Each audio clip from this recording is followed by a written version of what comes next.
Chronic illnesses are often called invisible for a reason. You can't always see the pain, fatigue, or emotional toll someone is carrying. And that invisibility can make the journey even harder. But what if we had a better way to understand, talk about, and support those living with chronic conditions? Welcome to the Aging Well podcast, where we explore the science, stories, and strategies behind living a longer, healthier, and more purposeful life. I am your host, Dr. Jeff Armstrong, an exercise physiologist with a passion for making science simple and life better as we age. My guest is Allysa Mortell, author of Invisible Warrior, a book that pulls back the curtain on what it means to live with chronic illness. Allysa shares her personal journey, practical insights, and compassionate perspective on how to better understand the realities of chronic conditions and how we can improve communication, support, and empathy for those facing them. Together, we'll discuss what it means to live and age well with chronic illness and how we can all be better allies in the process. Well, Allysa, welcome to the Aging Well podcast. Let's start by just having you tell us a little bit about yourself and what inspired you to write Invisible Warrior. Well, I am thriving as an invisible warrior myself, and I'm a thriving person with chronic illness. And I wanted to show others how to thrive with chronic illness as well. A lot of people are just given a diagnosis, or they're trying to find a diagnosis, and they just say, well, here you have chronic illness or an autoimmune disease, and good luck to you. And loved ones are affected because you're affected, and none of us are an island. And so what I did is I originally wrote this book for my father because he wanted to understand what was going on with me. And as I wrote this book, I realized that there's just so much more to it. There's both sides, right? So I wanted to write just a plain English, no medical jargon. Let's get rid of the stigma, the misunderstanding, and help people understand what it's like to live with chronic illness. And let's build a bridge of communication. Let's talk. And I also learned through this process that, and this is not going to make me popular as I say this next statement, but it's also us, the ones that have chronic illness. We also don't educate our loved ones and families. We wear masks, and we have become Emmy-winning actors and actresses, right? And we tend to hide what we have. And the way that we do that is by isolation. And I think it's the next biggest pandemic that's happening right now is loneliness and isolation. And so my biggest mission right now is turning isolation into inspiration. And through my book and my website, I'm really trying to help people do that. My book is also a workbook, so it really helps people kind of get that introspection with themselves. I didn't come up with the questions alone. I worked with many different psychologists, psychiatrists, a lot of ISs throughout the world, not just here in the United States, but abroad as well. And I wanted to come up with the right language. Also, I'm finding a lot of different men and their perspective, because statistically, it's only 20% of men and 80% of women that deal with chronic illness and autoimmune diseases. And so I really wanted their perspective. So I spent 4 years writing this book. My book is very thin. It's only 112 pages long. So if you gift it to somebody and you say, hey, would you read this about me? This is what I'm going through. You don't want to hand someone a tome, right? And say, hey, read this about me if you love me. And it's not going to work out. Or if you give someone and say, hey, this is what is this what you're going through? It opens up that line of communication, right? One of my really close friends, and you met her at the expo, she doesn't suffer with chronic illness, but her mother did before she passed. And she really put it in such a great way. And I have to quote her. She said that it's like you're facing each other with swords, right? And you're fighting each other. But when you read this book, it gives you the communications tools to come together and face that illness and fight it instead of each other. And I love that. A gentleman from the UK as well, he gave me his harrowing tale with his battle with chronic illness, and it ties everything that comes earlier in the book. And I know when I say chronic illness, people are like, ooh, that's a bummer, that doesn't sound fun. But, I wrote it and I'm funny. So it makes it a little bit of a lighter hearted book, so it's easier to get through. Yeah, there are so many things I loved about the book. And like I told you before we started recording, I'm still in the process of reading it. But I love that it's personalized and that you tell your story, but it also opens up the reader to explore their story. Mm-hmm. And it's not just for somebody who has chronic illness to understand their illness and what they need to do. It's written also for the person who is also having to deal with the other person, understanding their chronic illness and what they're going through, and understanding, like, I love the one story that you tell in the book about, your friend thinking there's nothing really that wrong with you because you're always showing yourself and you seem fine. In reality, you're only showing yourself when you are at your best. And so oftentimes those of us that are confronted with somebody who has chronic illness, we don't see the darker side of it because we don't see them when they're in bed crying in pain. We only see them when they feel good enough to go out in public. Right. And that was a big wake up call for me because I didn't really realize I was doing that. And because I wasn't doing it on purpose, I wasn't really just showing the good sides. But she goes, either you're not as sick as you say you are, or you're not showing me the whole picture. And I was like, ugh. Like, oh no. And so it was the next day that I called her. I FaceTimed her from my hospital bed because I had pushed myself too hard that day with her. And I was like, okay, here it is. And she goes, I'm not going to say I'm sorry. And I go, thank you. Because I don't want to be, nobody wants to be pitied and nobody wants to feel like a burden, right? Those are horrible feelings. And when somebody just says, I'm sorry, you feel guilty and they feel powerless. And it's just a horrible, both sides don't feel good. It's not a good feeling for either one. So that's where people, I think, tend to isolate, and it becomes a really vicious spiral quickly. And that's where, that isolation piece comes in. And that's where that acting piece comes in, right? Where you only show your good side. And that's where you see, like Instagram and social media, they're just snapshots of people's best side. And you just see this like, oh, I'm smiling, my life is perfect. People don't like to show their worst sides when they're on the floor crying and you've got that hiccup cry. And, it's just like, well, buck up, buttercup, you're fine. When you look at me right now, you see like I got makeup on, I'm doing good, and I'm smiling. But I am right now, as we're speaking, in a lot of pain. I don't ever go below an 8 on the pain scale. That's where my pain level is all the time. And that's due to a lot of my diagnoses, a lot of the things that I deal with. I have fibromyalgia. I have this thing called functional neurological disorder. I have a lot of things that happen. I deal with a lot of, myriads of pain. So what her and I came up with that would make us both feel good, she said, I support you. I'm here for you. I love you. And that made her feel like she was giving something to me, and it made me feel supported. And so that worked out really well. It made us both, we both had to feel vulnerable. We both had to open up that communication, and it worked out really well. Was it easy? No, not at all.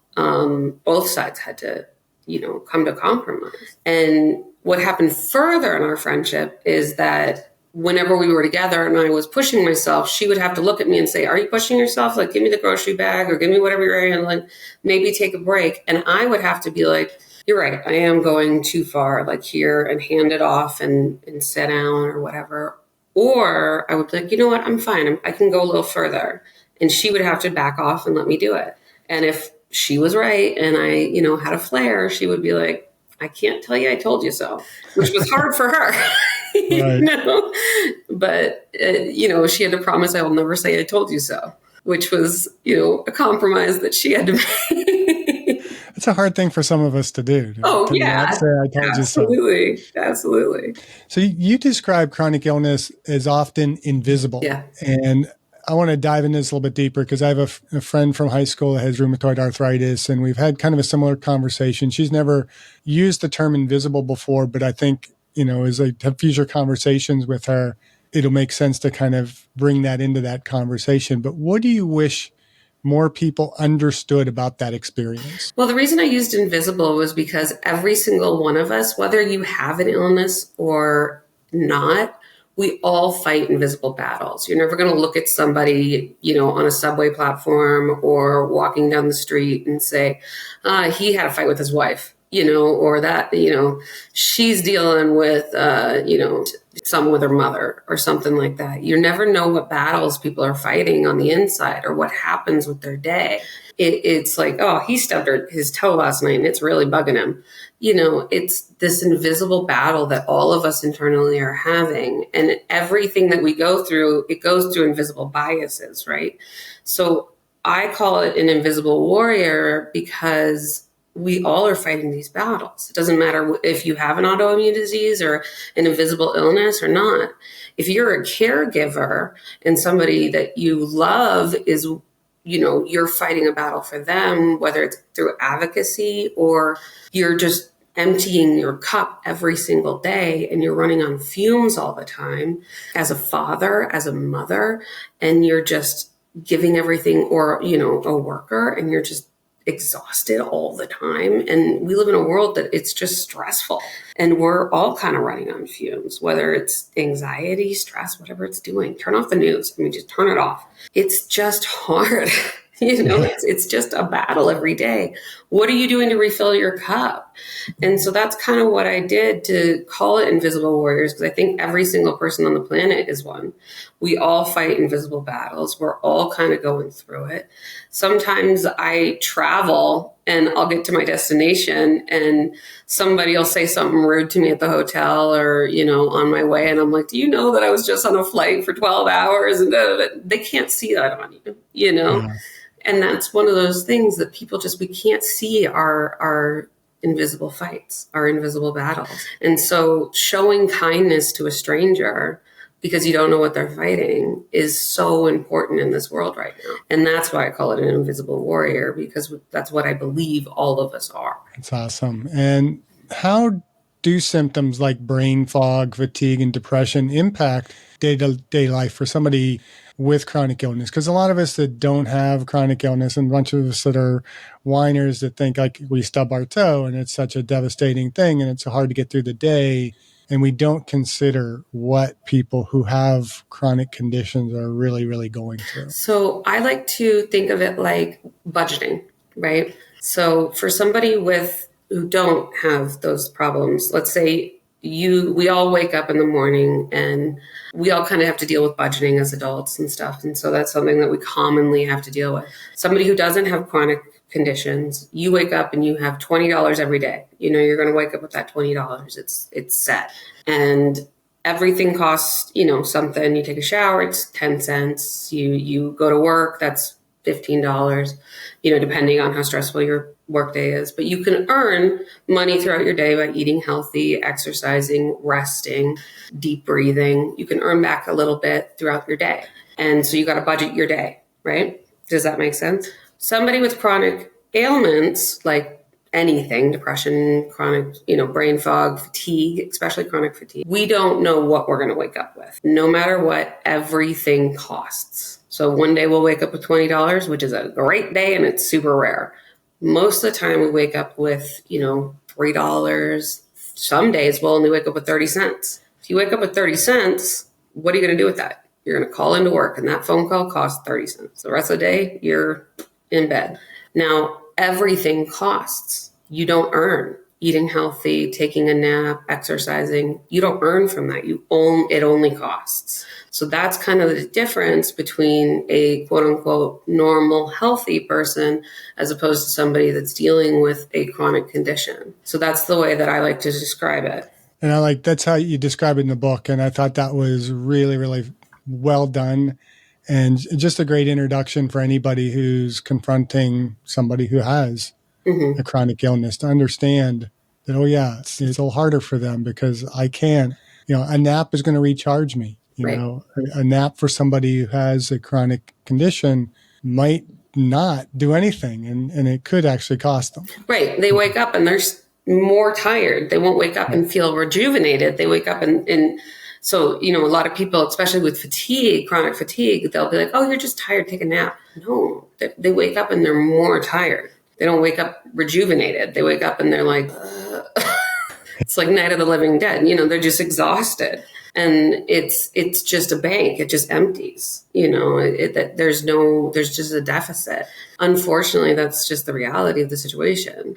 Do they always have to be that way? No. I mean, there are things out there that can help, but it's difficult. If you're enjoying the Aging Well podcast, be sure to like, subscribe, or follow on your favorite platform so you will never miss an episode. And if you find our conversations helpful, please share the podcast with a friend, because aging is something we're all doing, and we're better at doing it together. And support our guests in this podcast financially by visiting the affiliate links in the episode description below, and use the links or codes provided for discounts on products we have vetted and feel comfortable recommending to our valued viewers and listeners. Thank you, and now back to the podcast. And so many people struggle to talk about chronic illness with loved ones. And you talk about that in the book pretty extensively. What are some ways to improve communication and understanding? And that's in both directions. I think the best way is to change your mindset towards it. A lot of people, you start with a lens, and everybody comes from different biases. And these are all from your own experiences and that kind of stuff. And you really need to change your lens that you're looking through, and your mindset towards it. Everybody, you're not coming at your loved one like from any, hateful place. Like, you're just lazy and you just need to get up and nerd. That comes from a place of love. It's not coming from a place of, I'm mad at you. It's just that they don't understand, right? It's a miscommunication. It's just a missed mark. It's not from a place of anger. It's just a place of misunderstanding and stigma. And so changing your mindset about it, and I speak about this pretty extensively in my book. It's the first big chapter. I think that's the most important thing. So in my book, I challenge people to really do this. And one of my closest friends, she proofread my book. She actually tried this challenge. I think she's one of the few people out there that really did it. So I asked people, what's your dominant hand? And I'm left-handed. So I always, I pull up my left hand and I say, tape your your pinky finger and your ring finger to your hand for a day.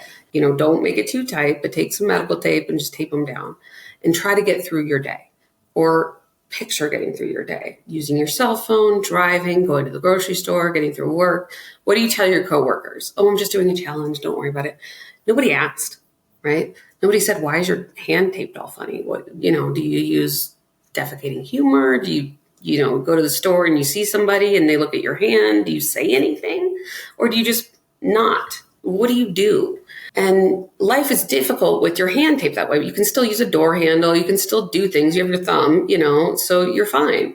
Well, it's not out of the realm of possibilities that you might lose a finger throughout your lifespan. It's also not out of the realm of possibilities that you might develop a chronic illness through your life. So it really kind of opens your eyes a lot to what your loved one might be going through. Now, my friend who proofread my book, she called me in tears. And I was like, what happened? Are you okay? I thought she maybe had gotten in a car accident. So I didn't know. Your brain goes to the worst place. And she's like, I could only make it an hour. And I was like, what? And she goes, I did your challenge in your book and I only made it an hour. I'm at my desk at work and I'm so sorry. And I was like, honey, that's okay. I'm shocked you even tried it. She goes, is this what your life is really like? Plus pain? And I said, well, yeah. She was like, it's so hard. It's like, yeah, it's meant to be hard because it's hard. The world isn't made for people with chronic illness. It's also not made for three-fingered people. Imagine if you're in a wheelchair. There's a lot of things that are not made for people in wheelchairs. And it's really difficult. And it creates a challenge. That is what it's meant to do. And she really was emotionally hit hard from that challenge. And I was really grateful about it because it opened her eyes to a whole new experience. And she ended up doing her PhD on PTSD about, Wow. so it changed the trajectory of what she was doing as well. Yeah, when I was in Michigan, I was teaching at Hope College. We had family we became friends with. In fact, I got the opportunity after the conference in Colorado Springs to be able to go up and visit with them. And Jamie was a student at Hope College at the time, and they were doing a disability awareness. And this is something I think every institution should do, and almost everybody should participate in it. But he asked me to participate, and so I had to stay in a wheelchair all day, go through my teaching responsibilities. I had take my shoes off. I'd wear socks so they could tell if you actually, walk on the ground or any of Yeah. that kind of stuff. But you had to do everything like, I couldn't operate my legs. And I was kind of more pissed off at just how bad the environment is for people with disabilities because, I'm going through all this stuff and I was dedicated. I wasn't going to cheat on it at all, but I mean, by the end of the day, I had piss all over myself because I, No try one and would help scoot up. I mean, yeah, nobody had helped me, but also, you have these handicap urinals and you're female, so you might not know these things, you. Yeah. but they lower a urinal and tell you it's for handicap. But unless you are like 2 feet tall, you're not going to be up to get close enough to that urinal. Yeah. And I was like, oh my, how do I do this? And then you go and try and use the stall. And it's like every time you got to pee, you got to lift yourself in and out of that chair. And it was crazy. And then, I taught in a classroom that was like a big auditorium style classroom and trying to pass out papers as I'm like on the edge there and I'm spinning around. I couldn't control myself. And it's like, Jamie, how do you do this on a daily basis? And I think it's I don't know, wonderful is the right adjective to use there. It's a great exercise for anybody to be able to develop some empathy for people who are not as able as they are or not as physically or mentally well as they are. And, I kind of thought it after that exercise, like, I could probably deal with the 2 fingers taped to my hand a lot easier than I could have with that wheelchair. Yeah. And so I encourage people to get the book and actually do that exercise or even something similar to it because it's going to very quickly impact you. Yeah, I agree. I absolutely agree. I was never really, my eyes were never really truly open to it and ableism and that kind of thing until I did, I wrote this book. And then with my travels, I'm in and out of train stations a lot. And I'm seeing because I have suitcases with books in them. And I'm like, I have a hard time myself getting up and down train stations. And so many of them don't have elevators, and I'm like, if I was in a wheelchair, I wouldn't be able to get here. This is not right. This is horrible. And a lot of times I have to use a cane because of the way that my body works. And I have such a difficult time getting around. And I know that because of the acts that we have here in the United States, I'm like, this is illegal here right now. This station is not up to code. And I get so mad all the time. And I'm like, you need to change that. But I mean, abroad, it's crazy. And medical systems and all that stuff, I could go on and on and on. But I truly, and that's why I want to build my community out, is because, having a safe space for people to come together and speak about these things and meet other people that are like them globally and have a place where they can find out that they're not alone is the biggest thing. Because once you find out you're not alone and you're not crazy, because that's what I was told for years, is that it's all in my head. It's all in your head. It's all in your head. It's all in your head. Or I finally found out, well, you do have these inflammatory markers, so it's not all in your head, but we don't know what's wrong. That's what I heard for, I can't even tell you how long. And then when I was 16, they told me, well, you have these inflammatory markers. We know that there's something wrong, but we don't know what it is. And then I finally had this, I was so excited. I had this world-renowned diagnostician that was going to come from Mount Sinai, and it was going to be my savior. And then he just goes, well, we did all these tests. We ran all this blood work. We did every scan we know how to do. It's costing my family everything we own. And he goes, I don't know what's wrong. We know something is medically wrong, but we don't know what it is. I can't see. I'm 16. Because I can't see you living to see 18. You're going to be probably one of those people that we name something after. And I'm like, I'm dying? He goes, yeah. And I go, what? At 16? I'm like, that's a good thing to tell a 16-year-old girl. Yeah. That's not going to mess with anything. And then here I am at 38 years old. Obviously, I made it. Yeah. But yeah, that messed with me pretty good. No diagnosis, nothing. This world-renowned guy. And I saw a video clip, I think it was yesterday or the day before, and this person was talking about the term idiopathic. It's like, medical term for, idiot. It's from the Latin idiot and pathetic. Yeah, exactly. That basically they don't know. It's basically the term they use for they don't know what the heck's going on. Exactly. And it's one of those things where you heavily have to rely on a community of people that are like, you're going to be fine. Or it's not all in your head. You're not crazy. It's this. And it turned out to be fibromyalgia. I just had nerves that don't work properly. And I wasn't diagnosed with that until I was 23. Oh, wow. And once you finally have something to fight, you're not shadowboxing anymore. And I talk about that in my book as well, where, people enter CT scans or MRIs or something, and they're praying for a brain tumor or something horrible just so they have something to fight, and people who don't have that kind of stuff, they're wishing for nothing, they're like, please don't let it be anything. And it's like, they can't imagine that somebody would want something. And I'm like, you have to understand your loved one is like, if you're a caregiver, you have to understand that people are coming from a totally different place. And so going back to your question that you asked earlier, that's why I ask people to shift their mindset and their lens and try to come at it from where your loved one is coming at it from. That's where that communication comes from. Open yourself up. And people with chronic illness too, open yourself up. You got to change your mindset too, from where your loved one is coming at it. They're not telling you you're lazy for no reason. They don't see what you see or feel what you feel. You need to shift your mindset and help educate them, because you just feel in pain and you haven't maybe thanked them or said, appreciated them for what they're doing for you. When was the last time you said thank you? When was the last time that you said, I love you, or thank you so much for the care that you've given me? And that's something that hits really hard because they don't see that they haven't done that in a long, long time. And that's something that they're like, oh yeah, maybe I have been taking advantage of my life. And what have I done to help fill their cup? Am I letting my loved one run on fumes? Have I given them a day off in a long time? Have I only been thinking of myself because I'm the one in pain? It's hard. It's a really hard thing, but it's a two-way street. It's a really two-way street. And so you have to really meet in that middle and be like, am I caring for you too? What have I done for my loved one? What have I given back? And that's something that I think is difficult to ask when you're the one in pain, because it's an I, me thing, Right. Which is hard.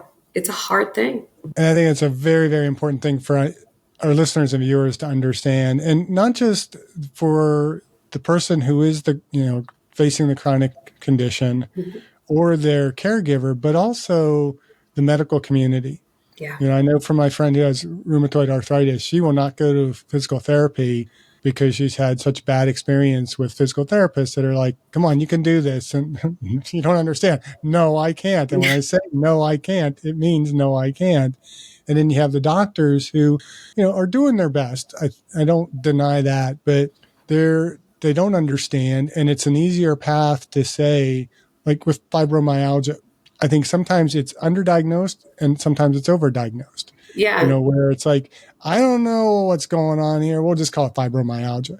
And you may have some other condition that presents in very similar ways, but you never get that diagnosis to get the actual help that you need because they've taken the easy route and just given it it's easier to just call it fibromyalgia than, try and figure out what it actually is. Exactly. And then the other end, you have people who are told that it's all in your head. And it is fibromyalgia. Just because you can't find a physiological cause, it's there. Yeah. And that's where advocacy becomes so important. And that's something that I teach as a coach, because people don't realize either that you can seek a second opinion. I've talked to so many people and I was like, well, did you get a second opinion on that? And they're like, well, what is that? And I go, you can talk to more doctors, and you're the expert on your body. Doctors might not be, and a couple of bad apples doesn't ruin the bunch. So many doctors got into medicine because they wanted to help people, and they are beaten down by the system, unfortunately, and they only get 10 minutes with you. So I always say, in an ethical and honest and genuine way, make friends with the receptionists and the nurses that are going to be there for you. Honestly, do this. Don't do it because you can and because this is going to manipulate anybody. I don't believe in manipulation. I don't think that's good. But if you're authentically trying to get help and this authentically works for you and you want to do this, get to know them. If you're going to be in this medical center for a long time, these are going to be the people that are going to help you, and you want help and you can do this authentically and ethically, know them. I know my nurses in my hospital and my medical center. And, I'm very lucky to know my PT, my main doctor, and he's helped me, and we have very honest and open discussions because I'm the expert on my own body. I know where I hurt. I know what goes on with my brain, and I do research. Google Scholar is one that I would use, not Google. Dr. Google is not where you go. Google Scholar, which has, peer-reviewed resources. Peer-reviewed means that they are reviewed by other doctors. They've done studies, and the study has been reviewed by other medical professionals. So it is an actually good sources.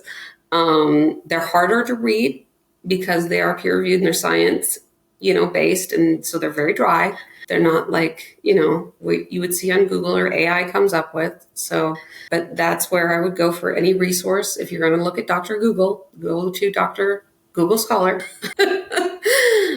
And again, I'm not a doctor. I'm not, any medical advice that I give or any advice I give is, subject to whatever. I'm not a doctor. I want everyone to know that, all your listeners to know that this is what I've done. You need to be an advocate for yourself, and your loved ones need to be an advocate for you as well. And you have to remember that you're the expert on your body. The doctors are not experts on your body. And when it comes to a lot of these, you have to remember they went through so much schooling, and a lot of specialists and stuff, they only get 10 minutes with you. They have a lot of other patients. So the people that are going to see you the most are going to be the nurses and the receptionists. So get to know them. They're people just like you are. They're going to make mistakes. Get a second opinion. Really find out what's happening. I get to know my receptionists. I get to know my nurses. I get to know them as people because they are people. You're not a machine, neither are they. So that's how I find out the best source and resources for me. And whenever I go into an appointment, I always say first thing, just to get pride and ego out of the room, is if you don't think you can help me, please refer me to someone who can. And that always tends to help, because if I'm a complicated case and if they can't, it does tend to move me forward through the system. So when we look at chronic, all that stress on the body, not only physically, but mentally, can really affect us. And so as chronic illness affects mental health as well as physical health, what are some coping strategies or support systems? And I want you to talk a little bit more too about your support group that you're forming and how our viewers and listeners can connect with that, but how that strategy and some of these different systems can help support people who are going through chronic illnesses. I think the most important thing, you have to start with yourself. And so my family, I grew up with a model. We didn't come this far to have a bad time. So you have a choice to make your own reality. I have to choose to be thankful and joyful every day. Gratitude is one of the biggest ones that I start with every day.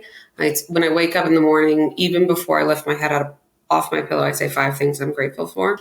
And it's scientifically proven that gratitude itself will actually elongate your DNA. So I start there. I start with gratitude and I start with love. And I whether or not you believe, I believe in God. So I thank God. And then if you believe in the universe or whatever you believe in, start there, think whatever above, think that you exist in this universe, that you're here, you're alive, and choose joy.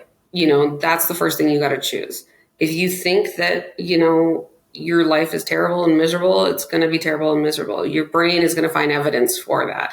I'm sure you've met those people in your life that are just glummy and the world is horrible, and their lives are. That's just the way it is. But if you think that, I'm going to have a good day, even if it's glummy and rainy outside, your brain will find evidence to find a good day. Energy flows where the mind goes. Or the mind goes where energy flows. That's the term. One of my coach's idioms. Because I have a coach myself, and so that's kind of where I go. Another thing is that surround yourself with good people. If you've got people around in your life that are not positive, good influences, that's what's going to help influence you. The people in your life, the top 5 people in your life, are going to be what you flow around. You might have some people that you truly love, but they're just not positive people. They're not giving you what you give back. And it doesn't mean you don't have to love them, but boundaries are a real thing. And that was a lesson that took me a really long time to learn. And I love some people that I just don't have in my life anymore because they were not good for my mental health. They were not good for me personally. Do I still love them? Yes. Do I wish them the best every day? Yes, I do. Boundaries had to be made, and they are no longer part of my life. I miss them a lot, but that's the way that it is. They were not bringing into my life good things and supporting what I now am doing for myself. Mentally, it was not good for my mental health. And so now I'm surrounding myself with people that I know are there for me, that support me, that, again, I have that conversations with where they're like, put it down. I've got this. Sit down. That are there for me in this place that I'm at right now. And then I'm starting this community again. The community is a zero tolerance community. If somebody is there just to be one of those keyboard warriors that is just bringing negativity into the community, if they're reported one time, they are out. If we see that they are bringing negativity or sales into the community, like causing that toxicity. And so that's one of the things. The way that we are starting this community too is that it's all word of mouth. There's no advertisements for it. Again, no algorithm for it. So you're bringing the people that you want into the community.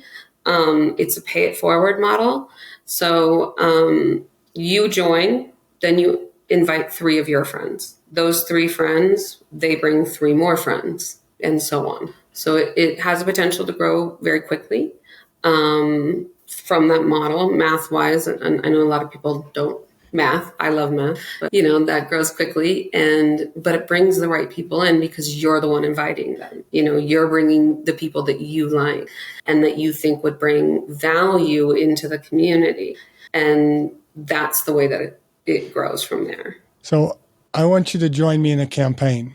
Okay. We're on a soapbox on this podcast to change the spelling of the word gratitude to have 2 T's. Okay. For attitude of gratitude. I love that.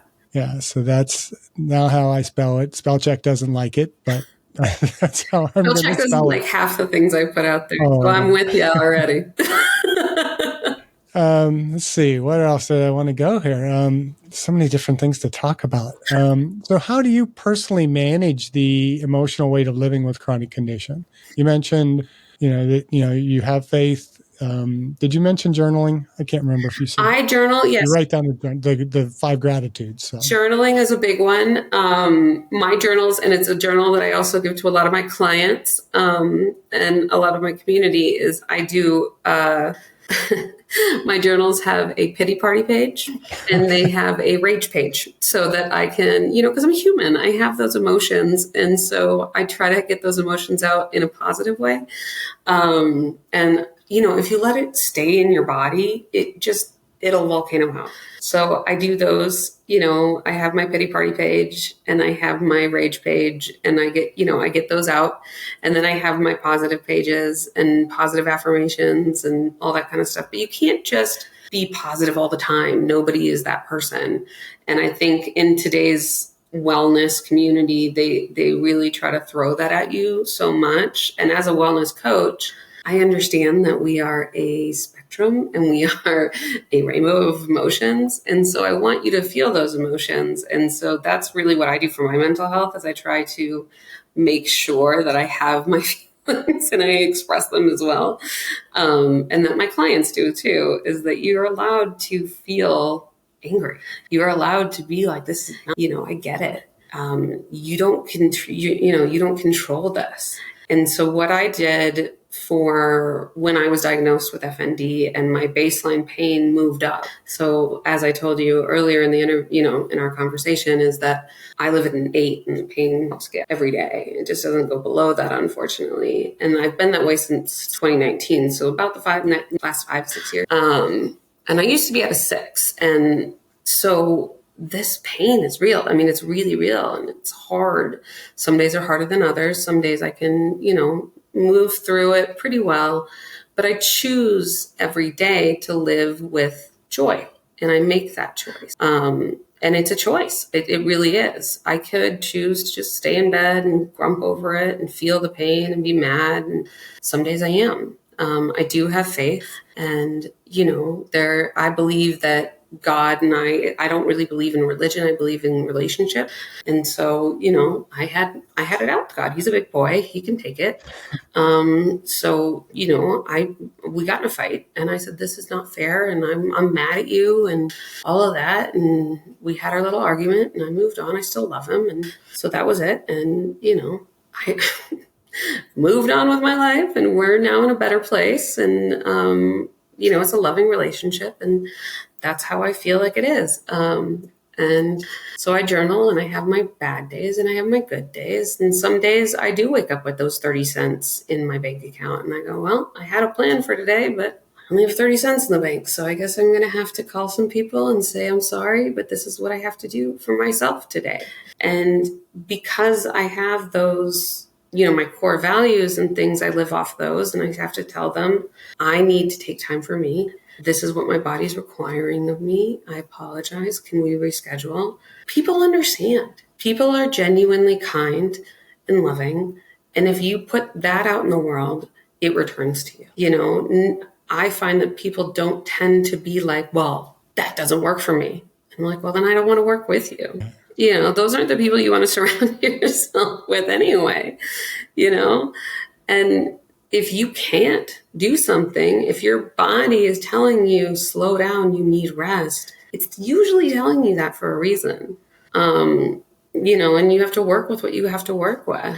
When I first got diagnosed, I lost my speech and I lost my memories. I have seizures that pull memories from me, and they would last hours at a time. That's what happens a lot with functional neurological disorders. And I would lose my ability to speak during the day, and the longest it lasted was 9 days, where I tried to talk and it just would get stuck, and I would become mute.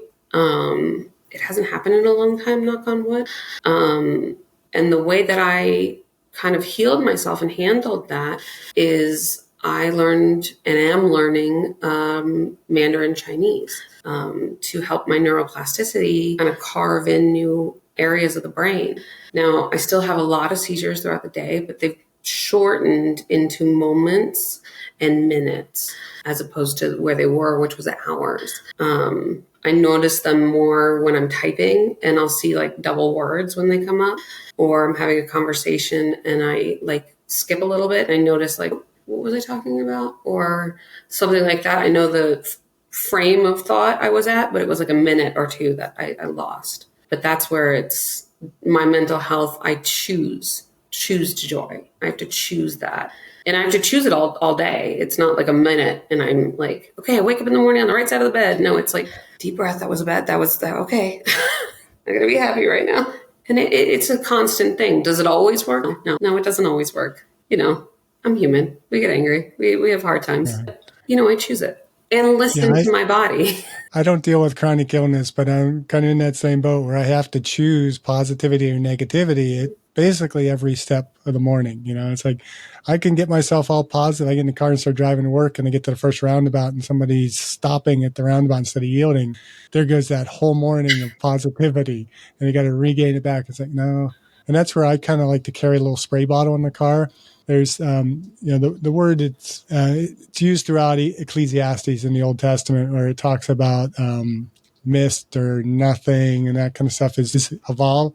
I think it's how I pronounce it. I think there might be a slightly more correct pronunciation of it, but it basically just means everything is it's meaningless. Right. It's a mist. And so just let it go. And so I'll carry that bottle and I'll sometimes just spray it and haval, Let it this be. person, again, you don't know what they're going through. And that's a hard thing for me is, I don't give a crap what you're going through. I'm going through this right now and you have to deal with it. And so we have to really be conscientious, whether we are well or not well, about our mindset and what we choose to let into it. And our sixth pillar of health and aging well is purposeful social connections. Because as you've talked about, you can surround yourself with the wrong people. They're not going to help you. Yeah. And, if you wake up with 30 cents in your account and you call that friend, and it probably costs you 20 cents to make that call and say, I can't do this today. If they're going to be negative about it, then they're gone. Yeah. You don't need those people in your life. What you need are the people to say, can I give you some of my $20? Right. How can I help you? Yeah. What can I do to support you today? Yeah. And we all have to have that kind of mindset and even if it's somebody that's not in our circle, we have somebody that you just can recognize that they're struggling. Here's, I interviewed a guy last year. He's a physician. I've actually interviewed him twice. That he carries numerous denominations of bills in his wallet, not because he spends cash all the time, but just to give to people. And, I'm not good at that. I'm not good at just handing out cash to people, but that emotional cash, I think is a little bit easier because in reality, does it cost us anything? Right. We're not paying taxes on it. We don't have to work for that emotional cash that we have to distribute.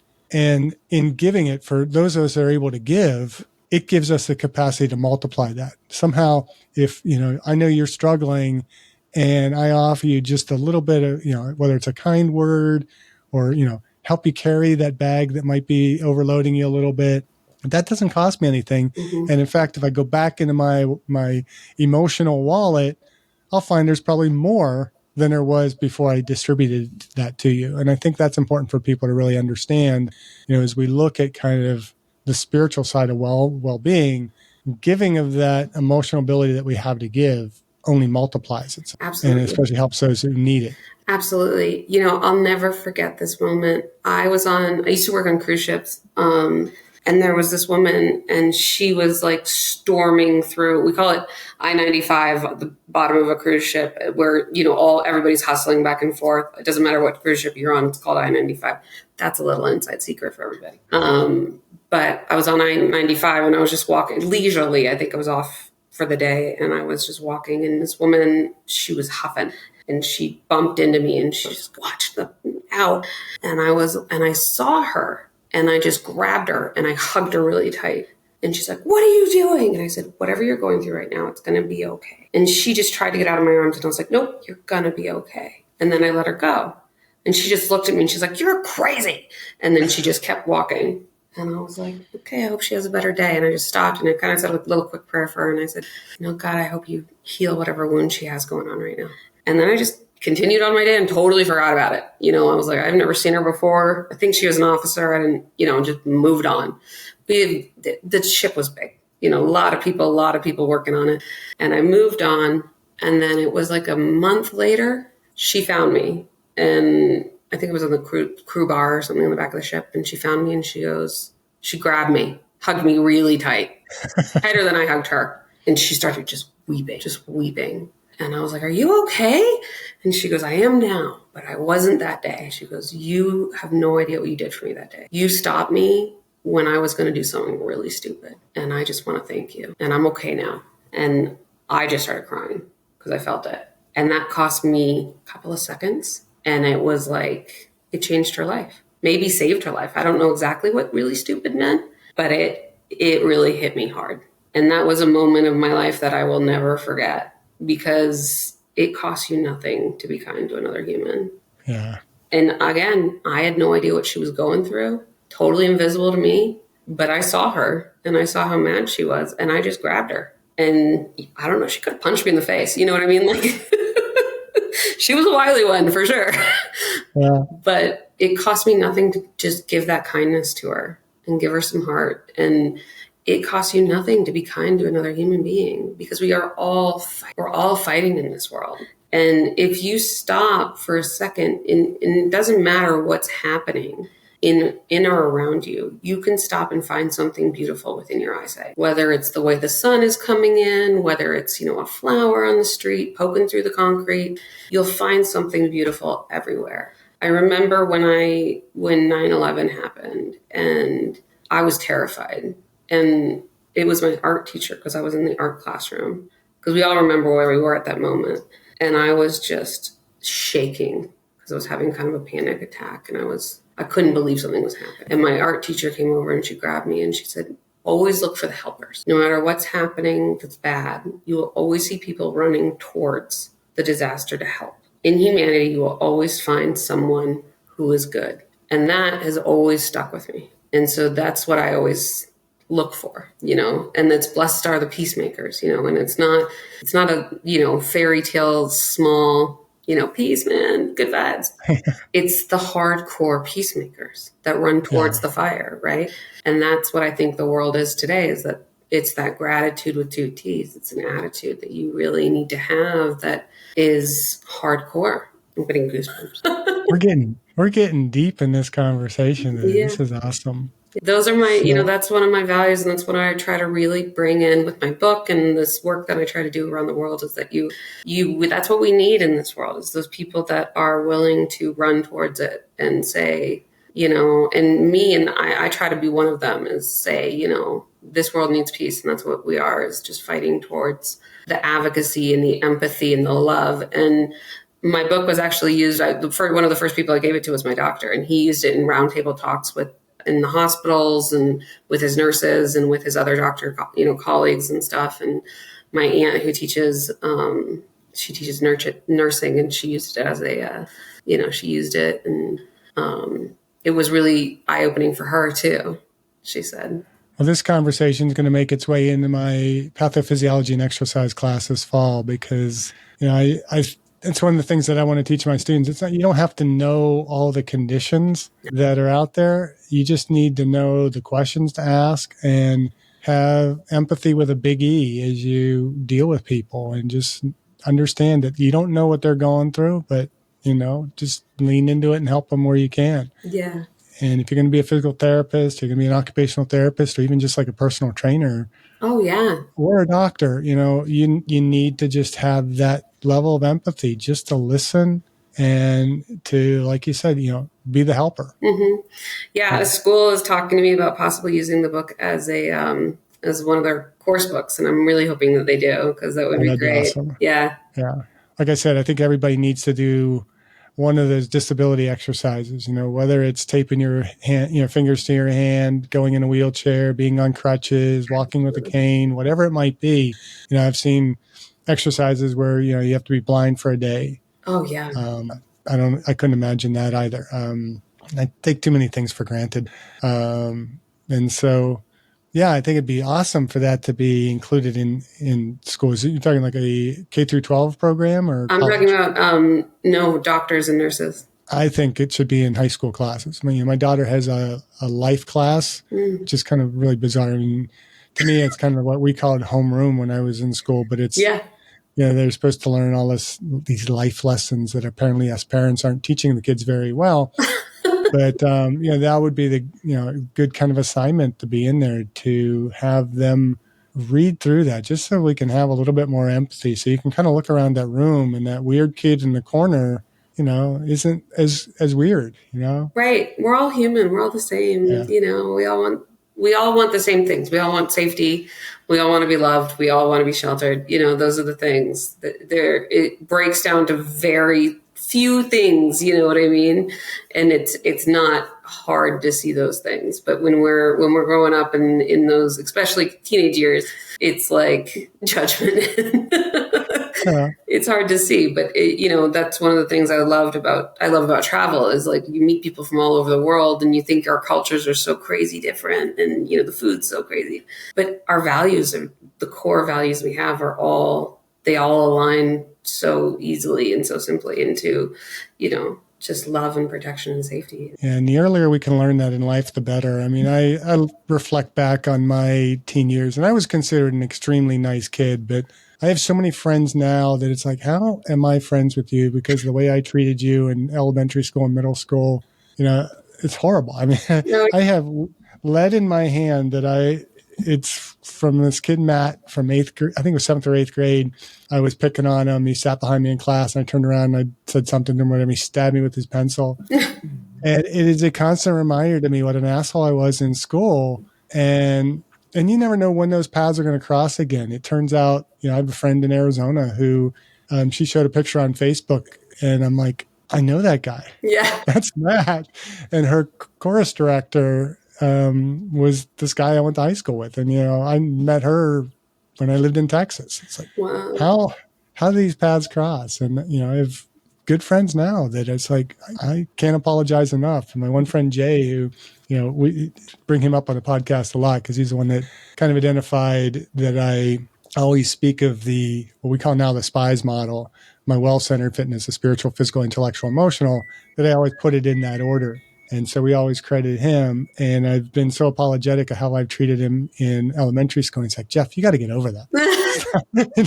That was 50 years ago. Yeah. Stop. Yeah. I know. It's amazing. I have a friend from elementary school too that we've crossed paths so many times. And I was like, you were so mean to me. And she's like, I'm sorry. Like, she's like, but you weren't the best kid either. I was weird.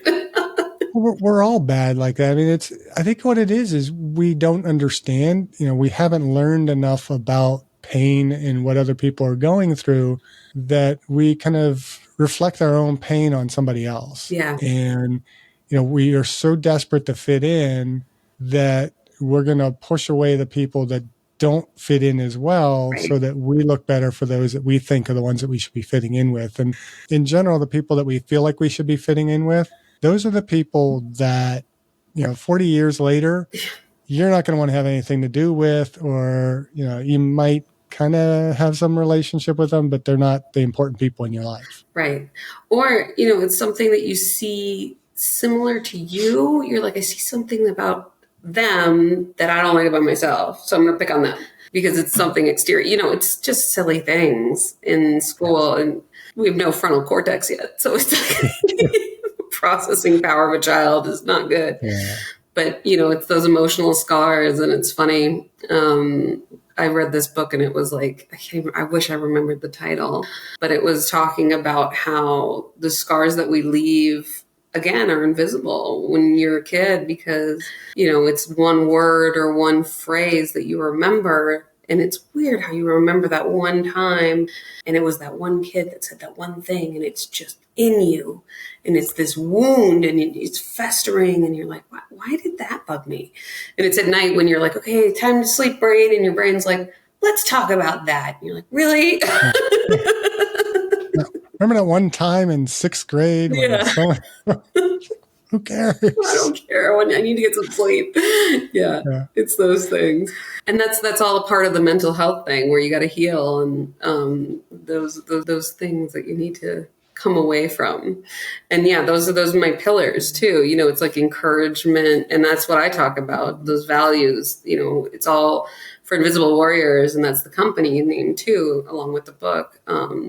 It's all about encouragement, community, empowerment, empathy, communication, and celebration. And that's the biggest one is the celebration and learning to celebrate wins along the way because, that's not something that I think that we do enough, celebrating our wins. Yeah.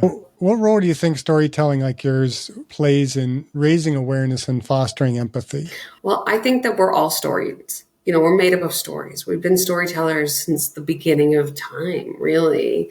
It started with our history and it's just ingrained in our DNA. We're all just made up of stories. And so I think fostering empathy and fostering who we are as beings is all stories. And so sharing those stories with others creates a connection. So fostering empathy and fostering who we are is all storytelling. And I think that's the greatest thing among us, is telling each other stories and saying, I remember this one time when, I was sitting in a park and the light was coming in and all this kind of thing, and creating and building that picture with each other and understanding each other comes from a story. If you don't, you can't tell a story well, or you're learning how to tell a story well, that's where you create that empathy. That's where you create that connection with people. Everyone loves a good story. We all started with good stories, and so that's where I think it's really fun when you meet somebody who tells a really good story and can tell a really good joke, for example. That's where you kind of find someone that you get that magnet towards. And so when it comes to empathy, it's learning stories about each other where you connect. You hear those a few words and you're like, I'm not alone. I know that story. It's my story. She's talking to me. How did she know me? She's never met me, And that's where good storytelling and good stories create empathy. I'm sure you read something in the book where you were like, that was me, Yeah, there's so many good. I mean, you are a great storyteller in that book. I love it. And I think when we talk about storytelling, we not only have to be good storytellers, but we have to be willing to sit back and be a good listener as well. Mm-hmm. I think that's one of the things we miss on the most. So many people, I've had conversations with people that it's like you're trying to tell your story, and you could tell that they're reading their book over top of you, and it's just like, okay. I just want to disconnect here because you're not hearing me. And yes, I want to hear you, but when you don't act like you want to listen to me, I have no desire to listen to you. Yeah, exactly. What I love is that saying, God gave us 2 ears and 1 mouth. There's a reason for that, right? You're meant to listen. Mm-hmm. And I think that goes for the medical community as well, not the mental community. What can the I'm stuck on saying the wrong thing again. That's okay. What can the medical community do to help support those living with invisible illnesses? I think some of it's listen to that story, right? I think that's a huge part of it. Exactly what you said. Listen to the story. The medical community, and I think this is a really hard thing for doctors, is that they're pressured so much that a doctor is just one person. And they're human. And I think that's something that we need to give them a little bit of empathy with as patients, is patience, honestly, is that they're trying their best. They're not machines. They can only see so many people a day, and they're being pressured through insurance companies and all this other stuff that's being thrown at them to see more patients and see more stuff and push Cymbalta and push this other drug and push this and push that and push. And it's a lot of pressure on them to do a lot of things. And again, it's like, well, they know this and they know that. Well, do you know that much about that many people? Can you remember that much? You have to give them a little bit of grace and give them a little bit of empathy. Help them remember who you are. Give them a little bit of softness. One of my good friends, and I'm also affiliated with her, she created this thing called Carefolio, where she was a nurse for 30 years. Her husband was in the fire department. And so they created this book where you can literally write down what the medical community needs to hear from their side. And if you have an emergency or you go to the hospital or to a doctor's appointment, you just hand them this book and it has everything written down in their language. So they can just look at it and they're like, oh, thank you. Because then they just flip through it and they're able to look through it. But if you go in and they're like, well let's go through your medications, like you do at every office appointment. You're like, I think I take a blue one, starts with a G. They're like, well, I don't know what that is. And every medication now has 6 names to it because there's the generic and all this other stuff. So it's hard. It's hard for us to remember. It's hard for them to remember. We need to communicate too. We need to meet each other. So if you're a doctor or you're seeing a specialist, they only have 10 minutes with you. You want to really make sure that you have that connection with each other, right? So you want to make the best time that you have and help them remember who you are. Help them, really get the most out of that appointment. Come with a list of questions that you want to ask them. Come with a reminder of who you are. Give them some grace and have empathy for who they are as well. That's why I say, like, listen, if you can't help me, please refer me to someone who can. This is what I'm looking for from you. And immediately I can see this kind of like pressure come off their shoulders. I kind of see this like, all right, this is what we're going to look at. And I go, this is what I need from you. This is what I'm looking for from you. Because again, you're the expert on your body. Don't expect them to be the expert. You know what's wrong. This is where that two-way street comes into play, where, we can help the doctors. And I think it's a kind of where AI can come into medicine a little bit more too. Like, you talked about, your friends put together that if that could go into the medical system, then, the doctor doesn't need necessarily that information as he's pulling things up. It's going to intertwine with the medical information that he's asking.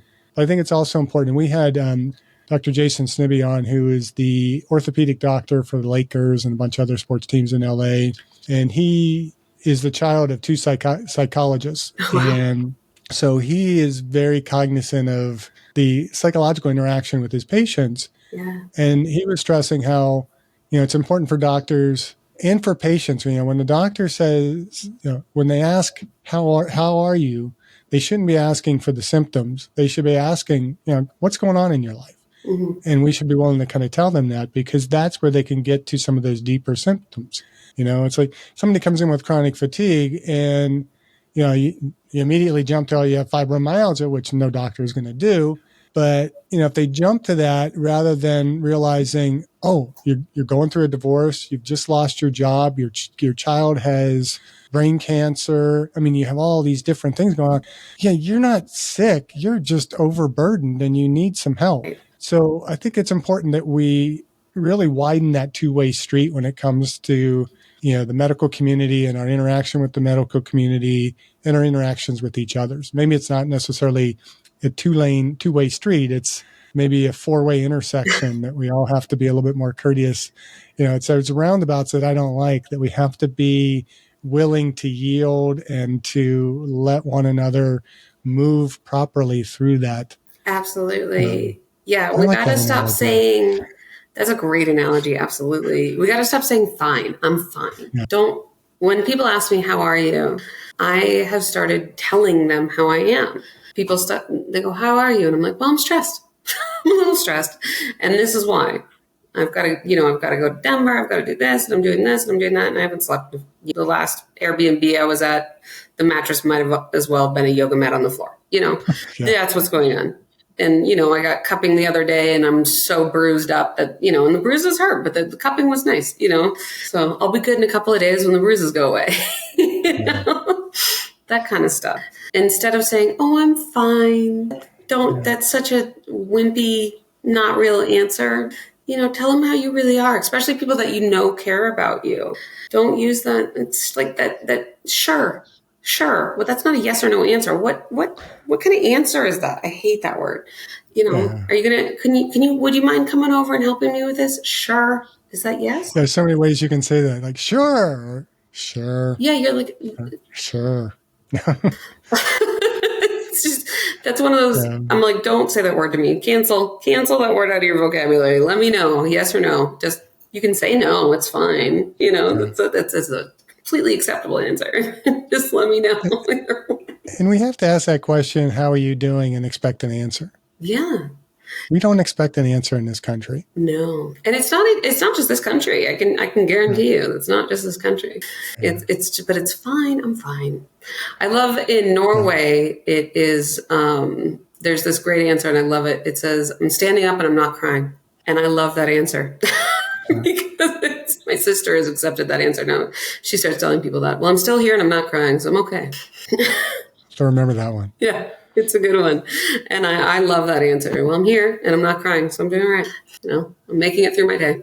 All right. So kind of on the same line, this is a question I ask of all of my guests, and I might get a very different response from you, and that is perfectly fine. Mm-hmm. What are you doing personally to age well? To age well, I use a lot of under eye cream. To age well, I laugh. I laugh a lot.